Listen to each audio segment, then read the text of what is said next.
اگر آپ چاہتے ہیں کہ کوئی غیر مسلم مسلمان ہو جائے، اس کا طریقہ کیا ہے؟ علماء فرماتے ہیں کہ اگر آپ نے کسی غیر کے دل میں، غیر مسلم کے دل میں بانی اسلام کی محبت ڈال دی نا، تو انشاءاللہ وہ مسلمان ہو۔ تو اگر مسلمان نہ بھی ہو سکا تو ساری زندگی اسلام کا تعصب سینے میں لے کر نہیں پھرے گا،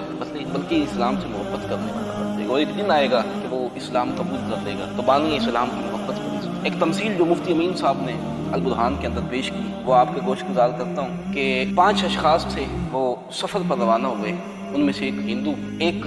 یہودی، ایک عیسائی اور 2 مسلمان۔ بات میں کروں گا اور موازنہ آپ نے خود ہی کرنا ہے۔ ہندو کھڑا ہو کر کہنے لگا کہ ہمارا ہنومان بڑا طاقتور ہے، بڑا قوت والا ہے، اس نے 14 من کا کمان اپنے ہاتھوں سے توڑ دیا، تو لاؤ کسی کا کوئی ایسا پیشوا ہو۔ یہودی کہنے لگا تیرے ہنومان کی کیا بات ہے، ہمارا موسیٰ، حضرت موسیٰ نبی علیہ الصلوۃ والسلام، ہمارے موسیٰ نے تو پتھر پر ڈنڈا مارا، 12 چشمے جاری ہو، تم لاؤ ایسا پیشوا اگر تمہارے پاس ہو۔ یہ واقعہ قرآن نے بھی بیان کیا۔ اب عیسائی بول اٹھا، تم اپنے پیشواؤں کی بات کرتے ہو تو سنو، حضرت سیدنا عیسیٰ نبی علیہ الصلوۃ والسلام آپ مردوں کو زندہ کر دیا کرتے تھے، لاؤ ایسا پیشوا۔ اب 2 مسلمان تھے، پہلا بولا ہمارے نبی کی کیا بات ہے، ہمارے نبی تو دیوار کے پیچھے کا علم نہیں جانتے، ہمارے نبی کی کیا بات کرتے ہو، ہمارے نبی کے نواسے کو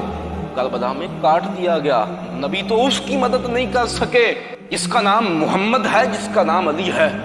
وہ کسی کام کی طاقت نہیں رکھتے، وہ کسی کی مدد نہیں کر سکتے۔ قیامت کے دن ہمارے نبی کو تو اپنی جان کی پڑی ہوگی، وہ کسی کی کیا مدد۔ یہ پہلا مسلمان تھا۔ اب دوسرا مسلمان بولا، ارے بدبخت، تو حضور کی شان کو سمجھا ہی نہیں، تو نے حضور کے مناقبات کو سمجھا ہی نہیں۔ میرے محبوب کی شان یہ ہے، ارے ہنومان تو بات کرتا ہے ہنومان کی کہ اس نے جو کمان تھا اس کو اپنے ہاتھوں سے توڑ دیا، ارے یہ کوئی کمال کی بات نہیں ہے، کمال وہ ہے جو مصطفیٰ نے کیا، اشارہ کیا چاند کے 2 ٹکڑے، کمال یہ ہے، اور کمال یہ ہے تم بات کرتے ہو حضرت موسیٰ نبی علیہ الصلوۃ والسلام کی بڑی شان ہے ان کی، ہم بھی تسلیم کرتے ہیں، لیکن مصطفیٰ کی بات جب آتی ہے تو سب پیچھے رہ جاتے ہیں۔ تم بات کرتے ہو کہ انہوں نے پتھر پر جب وہ اپنا عصا مارا تو اس سے 12 چشمے جاری ہو گئے، تو یاد رکھو چشمے پتھر سے نکلتے ہیں، لیکن میرے مصطفیٰ کی شان یہ ہے آپ کی انگلیوں سے چشمے جاری ہو گئے۔ اور کہنے لگا تو بات کرتا ہے